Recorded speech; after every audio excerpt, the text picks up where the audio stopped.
Les matières premières, quand le Canada est touché, les prix mondiaux changent. Le Canada est un exportateur clé de plusieurs matières premières stratégiques, notamment le blé, important pour l'alimentation mondiale, le pétrole, le Canada est le 4e producteur mondial, le bois d'œuvre, utilisé dans la construction, l'aluminium et acier, utilisé dans les industries automobiles et manufacturières.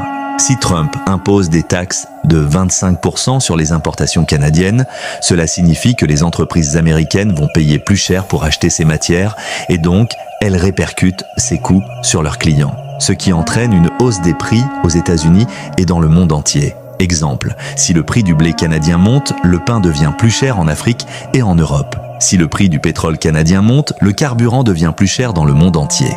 L'effet se fait ressentir sur les marchés financiers. La réaction immédiate des investisseurs. Les marchés financiers sont très sensibles aux tensions économiques. Quand une crise éclate entre deux grandes puissances économiques, les investisseurs réagissent immédiatement en déplaçant leur argent. Ces tensions ont un impact global sur les devises et les bourses. Le dollar canadien peut chuter et cela affecte les importateurs et les entreprises qui commercent avec le Canada. Le dollar américain peut monter, ce qui rend les matières premières plus chères pour les pays africains et européens qui achètent en dollars. Les investisseurs se tournent vers des actifs plus sûrs comme l'or, ce qui fait monter son prix sur le marché mondial. Exemple, si la bourse de Toronto plonge à cause de la guerre économique avec les USA, les investisseurs européens et africains peuvent perdre de l'argent sur leurs actions canadiennes.